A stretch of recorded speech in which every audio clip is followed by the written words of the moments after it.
Putin got a huge shock. He thought that he would invade and capture Kiev within 3 days and sort of decapitate the Zelensky government. And then sort of initially, once he had done that, he would be able to sort of pacify the rest of the cities once they had the sort of central government control. But I think, the fact is, before the war, everyone considered Russia's military to be a $100 billion a year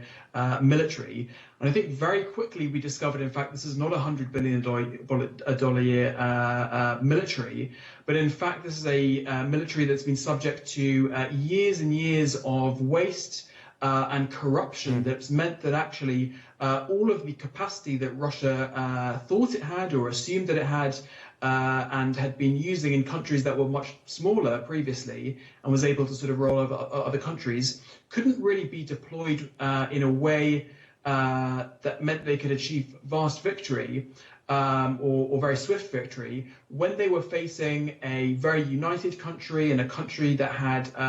some modern weapons with the ability to fight back.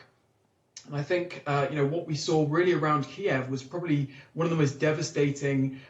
military defeats and failures, I would say, of military strategy and logistics that we've seen in any kind of full modern war that we've seen in recent times. We saw the Russian convoys completely gridlocked. What was meant to be a convoy, in fact, it was a traffic jam for several weeks on end around Kiev, which ultimately meant that they couldn't mobilize the kind of forces which meant that they could actually take Kiev. So I think, there was clearly an initial sort of realization in Russia that this was not going to go exactly as it planned. But as you mentioned, the West has sort of evolved in terms of its support for Ukraine. And,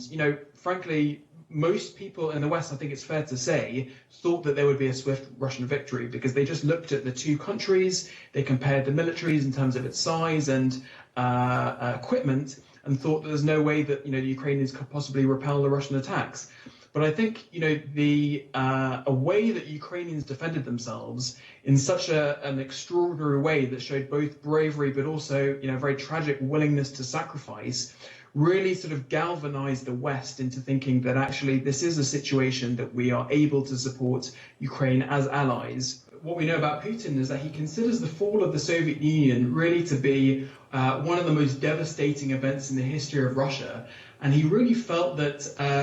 Gorbachev, who recently passed away as the ultimate last leader of the Soviet Union, he really felt that sort of Gorbachev handed over way too much to the West. And ultimately, he feels that he was sort of coerced and rolled by the West into dismantling what Putin considers should never have been dismantled. And so I think he thought that, the way that reform happened was really, completely at odds of what Russia should be and what always has been. And I think that, we've seen the West slowly realize this. Of course, Putin has been in power, in different forms, since the year 2000. And really, we've seen an evolution from leaders around the world, and particularly the Western world, in trying to actually understand his worldview. And initially they were the West was very open to embracing Russia and actually considered sort of economic integration with Russia to be a sort of key ability in which they can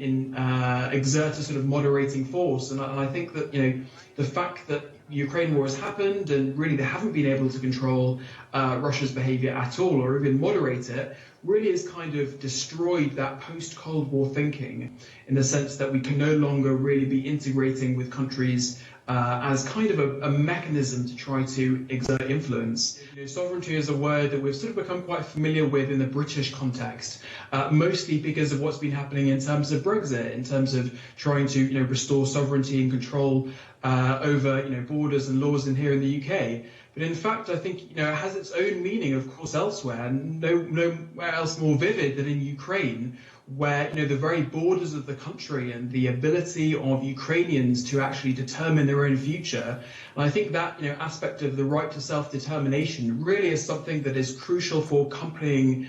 sovereignty, because it's not just about protecting your borders, it's about the nature of what actually happens within that country. And I think the fact that Ukraine has emphasized that it's not just sovereign, but it's a sovereign democracy, really indicates what they consider to be the purpose of what they're fighting for.